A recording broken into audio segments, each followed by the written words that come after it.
नमस्कार दोस्तों। आज हम पढ़ेंगे अध्याय 2। अध्याय का नाम है बहुपद। हम मोस्ट इम्पोर्टेंट प्रश्नों को हल करने वाले हैं। हमारा सवाल है द्विघातीय बहुपद ज्ञात कीजिए। द्विघात बहुपद ज्ञात कीजिए जिनके शून्यकों का योगफल तथा गुणनफल हमको दिया गया है। योगफल तथा गुणनफल दिया गया है। ये रहा योगफल और ये रहा गुणनफल। इसको हल करने से पहले हम यहाँ पर लिख देते हैं शून्यक बराबर। शून्यक हम कौन कौन मानेंगे? एक को लिखेंगे अल्फा से और एक को लिखेंगे बीटा से। शून्यक को अल्फा और बीटा से दर्शाया जाता है।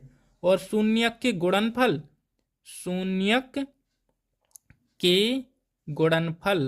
गुणनफल बराबर लिखेंगे, इन दोनों का गुणा कर देंगे, अल्फा गुणे बीटा। और योगफल किस प्रकार से लिखेंगे? जोड़ेंगे, योगफल बराबर अल्फा प्लस बीटा।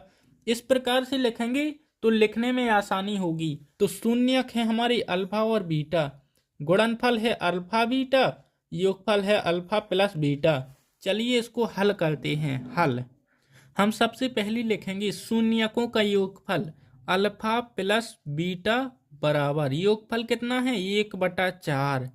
1/4 इसको हम क्या लिखते हैं? अल्फा प्लस बीटा को -b/a भी लिखते हैं ना। पिछले सवालों में आप लोगों ने देखा होगा -b/a। 1/4 b का मान हमारा कितना निकला? b का मान निकलेगा b बराबर -1, a बराबर 4। हमारा a और b का मान निकल चुका है। अब हमको c का मान निकालना है। हम लिखेंगे अल्फा बीटा बराबर शून्यकों का गुणनफल अल्फा गुणे बीटा बराबर कितना दिया है? -1। दोस्तों अब आप लोग देखिए इसको हम किस प्रकार से निकालते हैं। अल्फा बीटा बराबर c/a आता है ना, बराबर -1 दिया है। अब दोस्तों a बराबर कितना था? a बराबर था 4।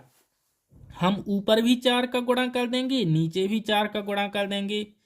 c/a बराबर, क्योंकि हमको a तो 4 लेकर आना है। a हमारा 4 था, a की जगह हम 4 लेकर आएंगे तो ऊपर और नीचे 4 का गुणा होगा, -4/4।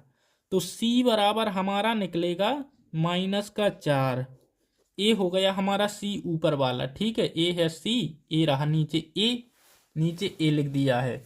चलिए दोस्तों अब हम इसका बहुपद लिखते हैं। बहुपद किस प्रकार से लिखा जाता है? बहुपद का व्यापक रूप लिखता हूं मैं सबसे पहले। ax2 plus bx plus c। चलिए इनके मान रख देते हैं। इनके मान हम किस प्रकार से रखेंगे? a हमारा कितना है? 4x2, b कितना निकला? -1 -x, और c कितना है? -4। दोस्तों हमारा निकल चुका है। ये रहा हमारा बहुपद। कितना आसान है। अगर आपको समझ में ना आया हो तो चलिए दूसरा सवाल लगा कर देखते हैं। दोस्तों ये रहा हमारा दूसरा सवाल। चलिए हल करते हैं। यहाँ पर मैंने हल लिख दिया है। सबसे पहले लिखेंगे शून्यकों का योगफल अल्फा प्लस बीटा बराबर कितना दिया है? 4 -b/a बराबर कितना है? 4। और दोस्तों शून्यकों का गुणनफल भी लिखेंगे। यहीं पर लिख देता हूं मैं शून्यकों का गुणनफल अल्फा इंटू बीटा बराबर 1 दिया है। और अल्फा बीटा बराबर क्या होता है? c/a। c/a बराबर कितना निकलेगा? 1/1। इसके बटे में भी 1 कर देते हैं। हमारा क्या निकल कर आया? b बराबर निकलेगा हमारा -4। अभी माइनस में है b, माइनस को गुणा इस साइड कर देंगे, इस साइड प्लस हो जाएगा। b बराबर आया हमारा 4, a बराबर आया हमारा 1, c बराबर आया हमारा 1। चलिए दोस्तों अब इनसे बहुपद बनाते हैं। बहुपद तो आप बना लेते हो ना। सबसे पहले लिखेंगे व्यापक रूप ax2 plus bx plus c। चलिए इनके मान रख देते हैं। ये रहा हमारा व्यापक रूप। चलिए अब इसके मान रखते हैं। ए कितना है? 1। हम लिखेंगे x की घात 2। बी कितना है? -4 -4x। सी कितना है? 1 प्लस 1। ये रहा हमारा बहुपद। कितना आसान है, मैं आपको अभी बताता हूँ। जो यहाँ पर -b/a आता है आपको पता नहीं होगा, लेकिन दोस्तों हमने पिछले सवालों में यही पढ़ा है।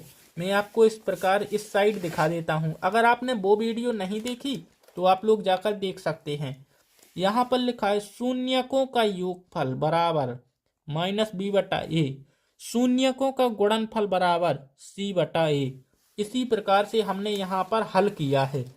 शून्यकों का योगफल -b/a, शून्यकों का गुणनफल अल्फा गुणे बीटा c/a, और मान रख के हल कर दिया। चलिए अगर आपको अभी भी समझ में नहीं आया तो चलिए अगले सवाल को हल करते हैं। दोस्तों ये रहा हमारा अगला सवाल। हमारे शून्यक हैं -3, 2। हम सबसे पहले लिखेंगे अल्फा प्लस बीटा बराबर, अल्फा प्लस बीटा बराबर। इसका मान मतलब क्या है?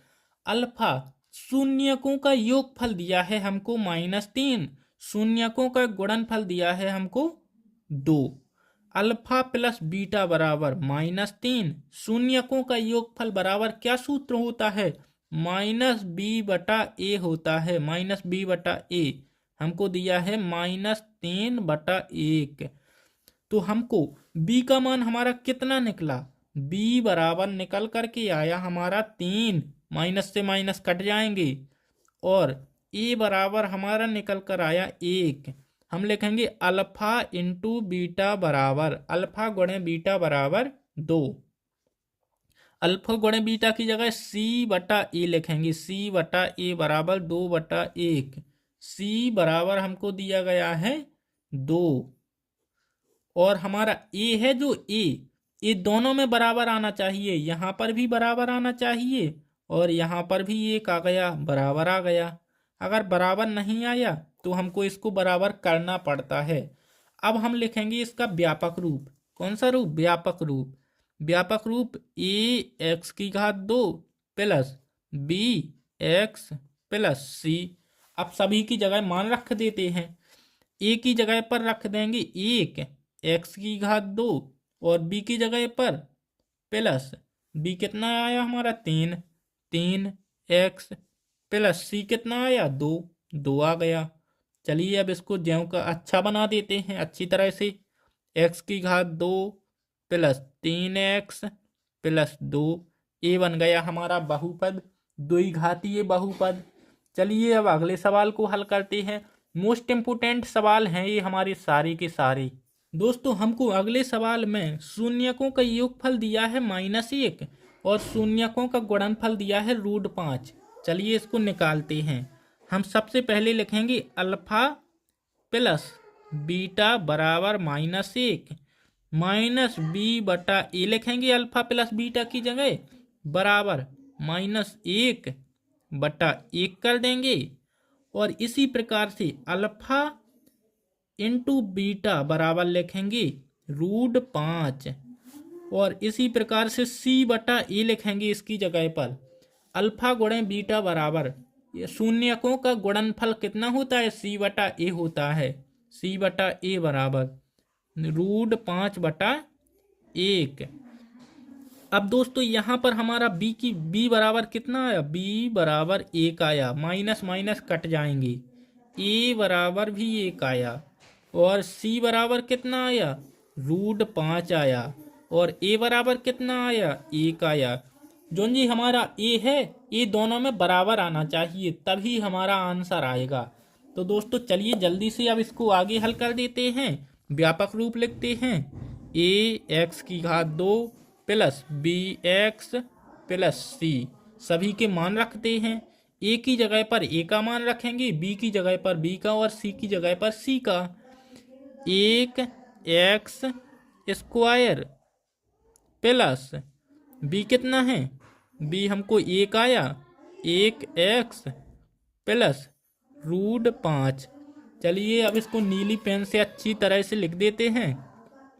एक्स की घात 2 प्लस एक्स प्लस √5। ये रहा हमारा बहुपद जो कि हमने निकाल लिया है। अब दोस्तों आप लोग वीडियो को लाइक कीजिए, चैनल को सब्सक्राइब कीजिए। और चलिए अब मिलते हैं नेक्स्ट अध्याय यानी अध्याय 3 में। अगर आप लोगों ने पिछली वीडियो नहीं देखी तो आप लोग जाकर पिछली वीडियो देख सकते हैं, आपको लिंक डिस्क्रिप्शन में मिल जाएगा। चलिए अब अध्याय 3 में आपसे मुलाकात करते हैं।